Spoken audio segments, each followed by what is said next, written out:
So welcome everyone, and thank you for joining us for a third episode of Virtual Cooking at Home with me, Chef Lee! So today we are making a version of shrimp scampi. In our kits this week we have everything to make a version of shrimp scampi. So we have some white cooking wine, some fresh squeezed lemon juice, some unsalted butter. We have some Baby Heirloom Tomatoes that we cut in half, chopped parsley, a little bit of slivered garlic, which we just took our garlic and just cut them down with a knife very thin, and a little bit of pepper flakes. Traditionally for a shrimp scampi, you'll use a linguine pasta or some sort of long noodle. For me, I like the Torchio just because if you look at the shape of it, you'll get a lot of the sauce in there, it'll capture some of the garlic, and it'll just really pop in your mouth when you're taking those bites. Okay, for our shrimp scampi, we are using a U15 shrimp, which just means that there's 15 shrimp to a pound. So you'll see some different numbers. Some of your standard numbers in your shrimp are kind of 1620s, U15s. All that it translates to is just how many shrimp per pound. We're just going to simply season our shrimp with a little bit of salt and pepper. Start with a little bit of our butter. And as this is going out, so as you see on your recipe card, we're starting it on a medium heat. And we're going to put our shrimp right into our pan. So we're going to do our shrimp for about 30 seconds on each side. But as you put your shrimp down for this first session, we're going to start cooking our pasta. So this pasta will cook in approximately 8 minutes, which should be just about the right amount of time to make our dish. So we're about at the 30-second point now, and you can see the shrimp is starting to get some color on the outside. They're starting to curl up. We're going to flip them over right now.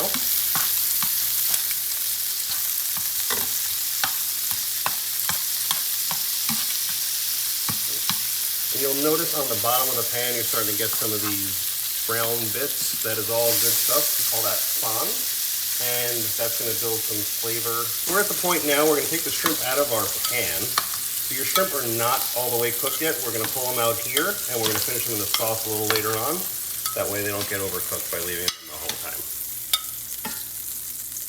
Now that the shrimp come out of the pan, we're going to take some of our garlic.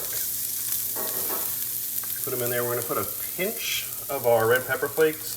If you want your sauce a little hotter, obviously you could put a little more. I like to keep it mild and just adds a little depth of flavor to it. So we're going to cook this garlic until it softens, probably about 30 seconds to a minute, depending on the temperature of your pan. So we're about at a minute here, and you can see the garlic is getting nice and toasty. This is the perfect level for your garlic. You don't want to burn your garlic because it's going to leave a bitter aftertaste in your sauce. So from here we're going to add our white wine. And we are going to season it up with a little bit of salt and pepper. Right, we're going to add a little bit of seasoning to each layer as we're building this. That way you're building your flavors up and not just putting a mask of salt and pepper right at the end.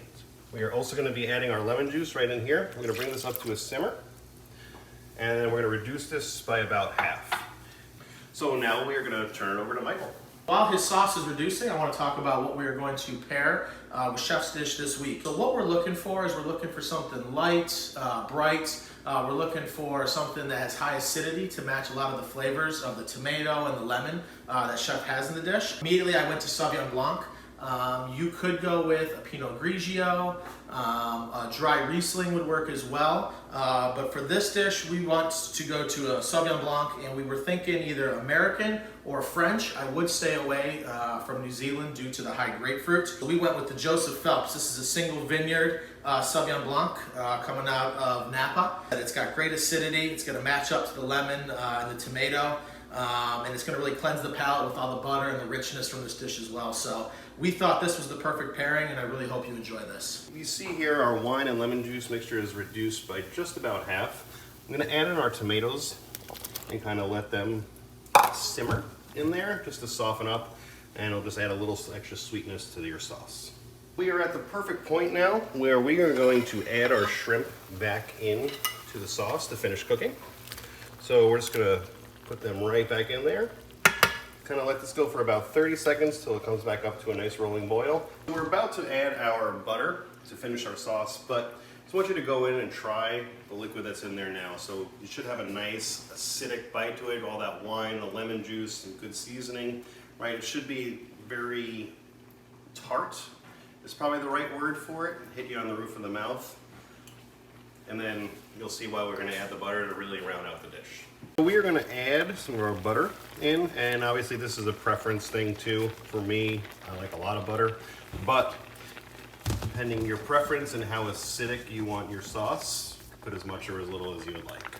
We're going to let the butter incorporate into our sauce. We're going to add half of our parsley. And from here, we are just about ready to add our pasta.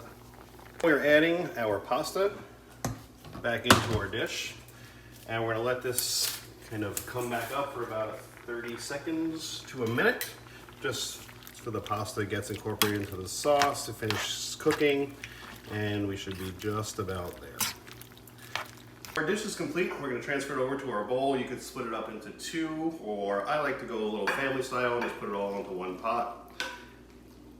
And take it from there. I'm going to just garnish it with a little bit of our leftover chopped parsley. And that is our completed dish. A couple additions that I would recommend in here, some spinach you could add to your sauce, some zucchini. If you're looking for a little crunch, some shaved almonds would be a nice touch, but this is kind of an open palette and you could add whatever vegetables or whatever you have on hand to it. Thank you for joining us for our latest episode of Virtual Cooking at Home with me, Chef Lee.